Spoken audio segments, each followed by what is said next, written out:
but in his 17 years of public service, he has achieved for himself a distinguished record as a lawmaker, government official, and public administrator, most of which were accomplished away from the spotlight.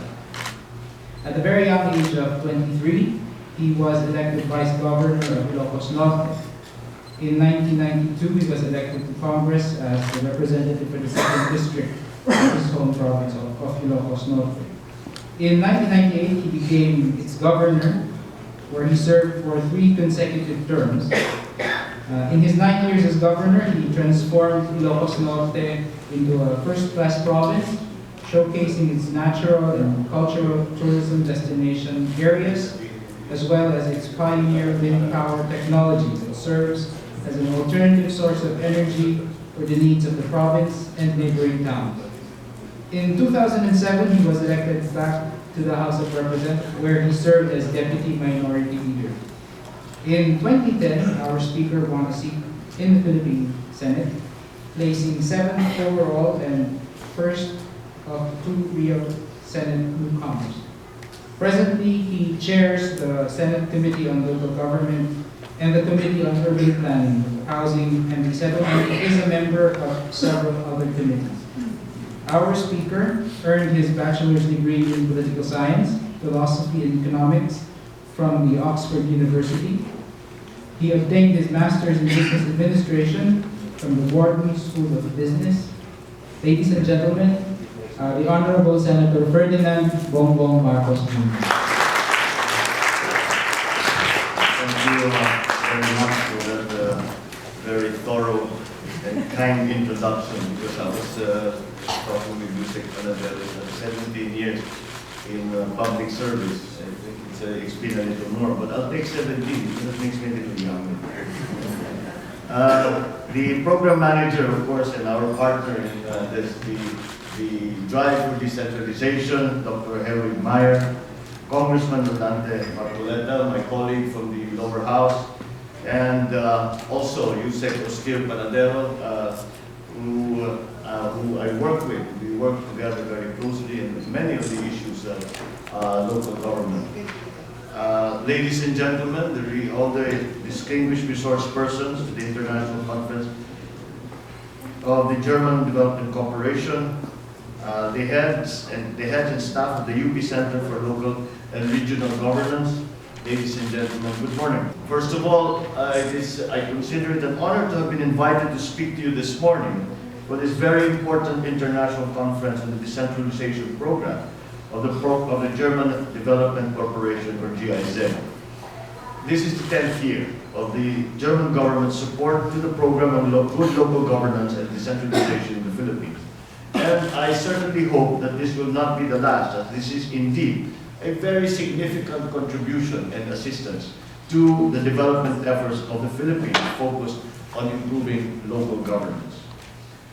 In this connection, I will try my very best to try and share my thoughts on this subject of local governance in our current drive towards accelerated nation building, and perhaps with a view laying out the criteria for to judge how far we have come and how far is left for us to go. But before I continue, let me thank the German government through their embassy officials and of course through our program director, Dr. Meyer, for mounting this international conference in coordination with the UP Center for Local and Regional Governance of the UP. For this morning, I thought I would divide my speech into 2 parts. The first, my understanding of decentralization in the context of the Philippines, in the context of good governance, and in the second part, perhaps I will dwell a little bit on some of the pending bills in the Senate, and together with some of the other bills that have been introduced, together with my colleagues in the Senate, and in an attempt to strengthen the system of local government that we have. In October this year, we shall be commemorating the 22nd anniversary of the enactment of RA 7160, otherwise known as the Local Government Code. It is considered by some to be the most revolutionary piece of legislation ever crafted by Congress since 1987. within the framework of the 87 Constitution. As everyone here knows, through this law, the central government has devolved to the local government units political, social, as well as economic powers. It provides financial wherewithal to the LGUs to help them unlock development opportunities to the countryside. Allow me to review a little bit some of the features of the local government code, which will provide us a clearer view of its importance and its effect on the local government units. Well, to go through the list, the local government code devolves to the LGUs delivery of basic, actual, and direct services, as well as certain regulatory powers. It has increased the financial resources available to local government by increasing their shares in the internal revenue allotment, a subject I'm sure we will be covering in detail later on. LGUs get an equitable share of taxes through the era to utilize and to develop their local communities. And of course, hand in hand with that, it broadens the taxing and revenue-raising powers of the LGUs. The LGUs are also further authorized to design and implement its own organization. So although there are mandated positions, the chief executive of any LGU is free to create any items, any plantilla positions that he or she feels is necessary for the efficient and efficacious running of their LGU. It also provides for the participation, and this is a very important point, it provides for the participation of the private sector in local governance. We will examine that further later on. Furthermore, LGUs are granted the authority to secure loans, credits, or other forms of indebtedness to finance their development programs in accordance with guidelines issued by the national government. Needless to say, the foregoing, if properly implemented by the LGUs, is expected to bring together the different stakeholders onto the planning table to actively involve them in the different development process that should result in more rapid progress of their respective localities. In all these, as experienced by most LGUs, good governance is the key that opens vast opportunities for rapid development, especially in the countryside. In my time as local executive, both as governor and vice governor in the province of Ilocos Norte, I have come to the conclusion that good governance to be put in place entails sound management of public resources that will guarantee full exercise of all civil rights and ensure optimum growth and development. In addition, it involves sound decision-making and the corresponding proper implementation of promulgated policies and programs. Thus said, the following key elements of good governance has been identified by successful LGUs, and allow me to enumerate them. Number one, transparency. Transparency merely means the availability of accurate information to the general public and the articulation of government rules and regulations and decisions. It is implied that copies of rules and guidelines for the conduct of business in the different LGUs for the information of different stakeholders, most notably the public, should always be readily available to all. Accountability and transparency in government transactions work hand in hand. Information from relevant local officials on matters concerning procurement of equipment and materials, including those needed for the delivery of basic services that have been devolved to the LGUs, as well as the implementation of infrastructure projects where public bidding is required, are essential elements in responsible public service. Number two, accountability. Accountable and responsible governance provides an effective mechanism to address complaints and grievances against public officials. Under national laws, the people have two alternative courses of action when dealing with erring local officials. First, there are legal remedies that cover all local officials, whether elected or appointed. These are provided by the following laws: RA 7160, RA 3019, otherwise known as the Anti-Graft and Corrupt Practices Act, RA 6713, the Conduct and Ethical Standards for Public Officials and Employees, and RA 6770, the Ombudsman Act of 1989. Secondly, there are remedies which cover only elected officials. People can directly punish erring elected officials through the process of recall under the local government code. In the process of recall, the code requires at least 25% of the total number of registered voters of an LGU to validly initiate a recall proceeding. No recall shall take place within 1 year from the date of the official's assumption of office. Number 3 in my list of the points for local government is participation. As we all know, the principle of participation is anchored in the basic fact that people are the very heart of the nation's development. They are not only the ultimate beneficiaries of progress, but are also the agents of innovation and advancement in society through their active involvement in the policy and decision-making process. As one of the enabling laws that implements this constitutional mandate, RA 7160 provides the mechanisms whereby the private sector is enabled to participate in policy formulation and in development planning. Thus, the true meaning of local autonomy can be achieved if governance is more directly responsive and effective at the local level. Through devolution of powers, it is aimed that the local governments will be able to chart their own destinies and make their lasting imprint in the arena of public service. Let me stress that as duly elected local government officials, the mandate of governors, mayors, barangay officials under the code states for a more responsive and accountable local government structure instituted through a system of decentralization, which is a central tenet of the local government code. This mandate grants local government officials tremendous powers and awesome responsibilities. Through the system of decentralization, LGUs are provided with the exercise of inherent powers granted to the national government, such as police power, the power of taxation, and the power of eminent domain.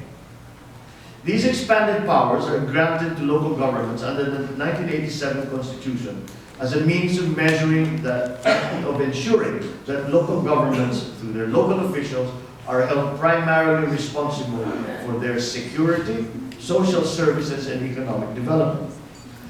Let me call your attention once again, just to remind us, to these expanded duties and responsibilities which local representatives officials are expected to legislate. They are the sectors of agriculture, health, environment, infrastructure, and social welfare. It is clear that, like us in both houses of Congress, local government duties and responsibilities can only be discharged by enacting ordinances, policies, and programs for their respective constituencies. The local executive, after all, cannot act without proper legislation. The LGU's executives are the ones who know best their respective problems, and it is therefore expected that after diligent study and careful analysis conducted by them, they should also know and be able to identify the proper solutions. This is also expected of them as local legislators, thus the colatilia in aid of legislation. But even as they are mandated to develop plans, programs, and priorities, they are also granted by the Constitution the inherent power of taxation, a vital power. Because the power of the purse is considered as one of the biggest challenges to LGUs and the national legislatures to create our own sources of revenues in order for us to utilize what we raise for the benefit of our constituencies. We are expected to balance revenues with expenditures, that whatever is earned is properly spent, with emphasis on the words properly spent. All taxes, levies, fees, and charges raised, whether national or local, must go back to our constituencies, whether in the form of economic development or social services, not to mention the all-important aspect of security. It could be said that legislative bodies represent the hopes and the dreams and desires of our constituencies, including some of the frustrations that go with public service. It is a tall order, but it is a real one, and it is one that is expected of us. More than the executive, legislative bodies represent diversity of interests, therefore resulting in different concerns, at times very much conflicting. This, to my mind, is the beauty of the legislative body, where needs, concerns, and views of varying differences are fully debated on and clarified. Well, that's the ideal. That doesn't necessarily happen in practice, as we have seen both houses of Congress. In essence, legislative bodies represent the people, and it is where the vox populi is heard and articulated through legislation. But I would like to believe that despite conflicting views, despite diverse concerns, when votes are taken, it is the common interest of provinces, of our cities, of our municipalities, and our barangays, or in the case of Congress, our nation, that will ultimately prevail. Whatever individual, district, local, or national interests are brought into the legislative arena, let us always bear in mind that we are all working towards one goal, the betterment of our people and our nation. We are in the process of building a nation.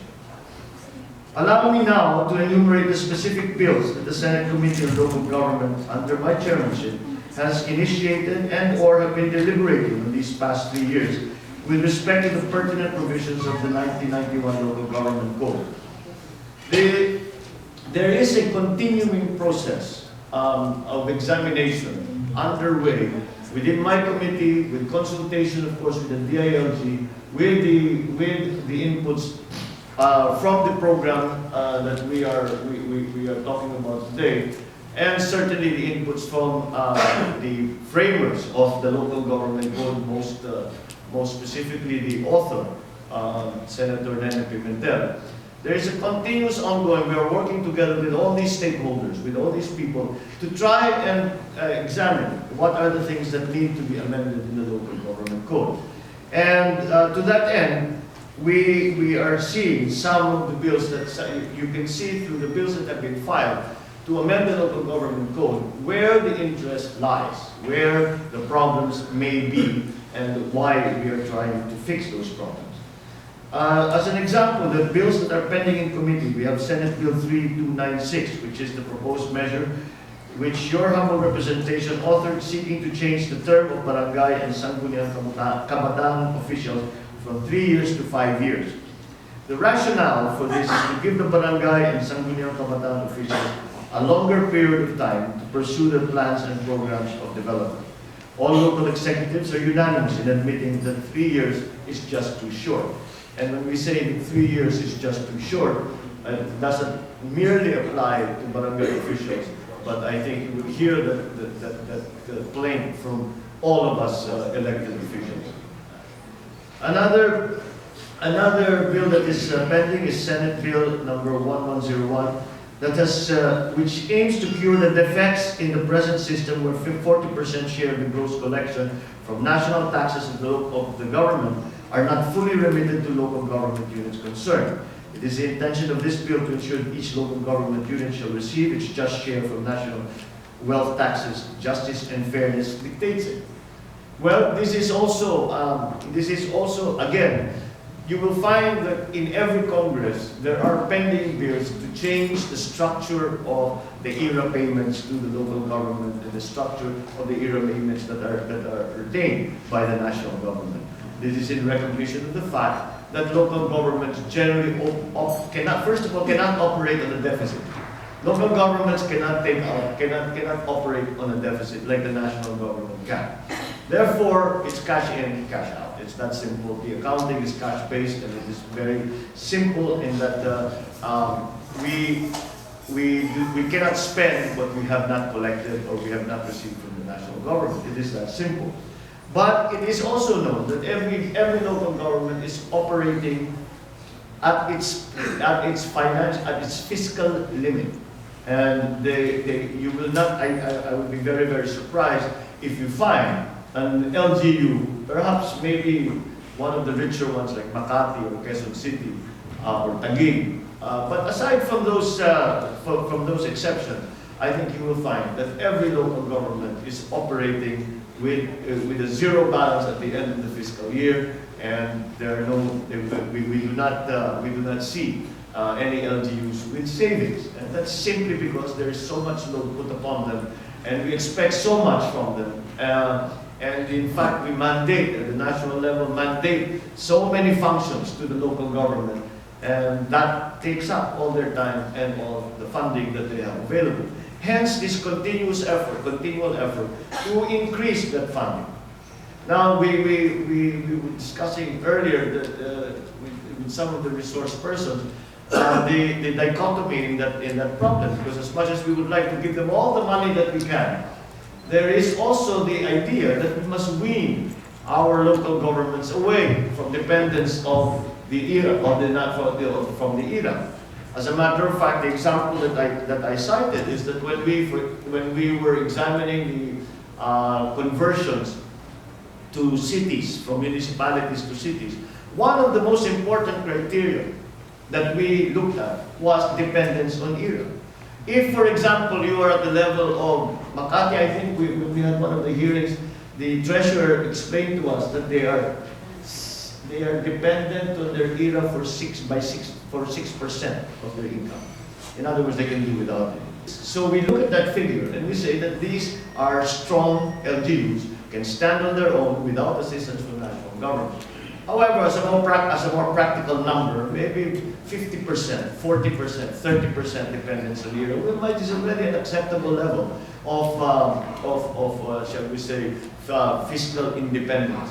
And that is the dichotomy, that is how we have to, that is one of the issues that we're examining. That is not simple, because there are two, we are trying to do two things that not mutually exclusive, but pull in different directions. And that is one of the things that we are examining to try and make a more fair distribution of the wealth of the country to the LGUs. And a perfect example is this next bill, Senate Bill 2987, which seeks to increase the era share of local government units from 40 to 50%.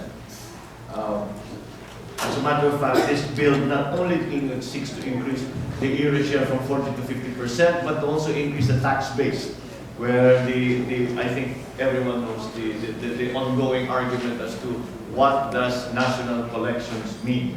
And this, in this bill, national collections means all the collections of government, including the Bureau of Customs, including VAT, including all the other collections, not just internal revenue, collection. But we have managed to approve, though, third reading in the Senate, and I'll give you some examples of the bills that we have. It's quite a significant list.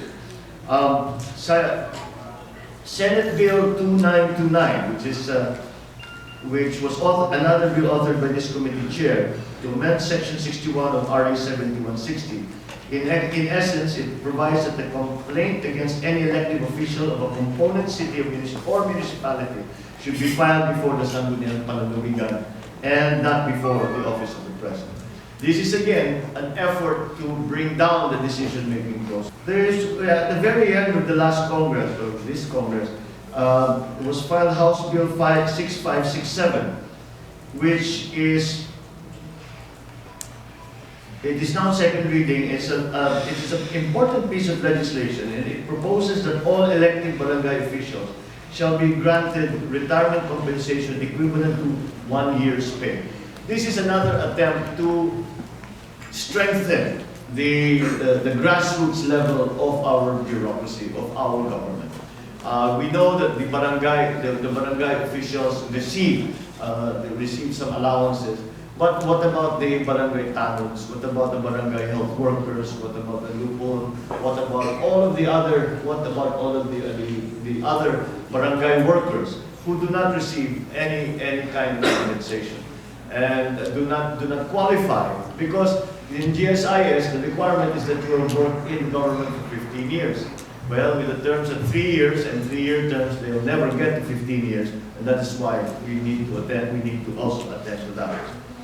So in these past 3 years of my chairmanship of the Senate Committee on Local Government, it has not only provided me the opportunity to put into important legislation the experience and lessons that I have learned on the ground as a provincial executive, but more importantly, it has given me the chance to articulate into different pieces of legislation the various views, constructive suggestions, and significant proposals from all sectors, and most importantly, from different LGUs.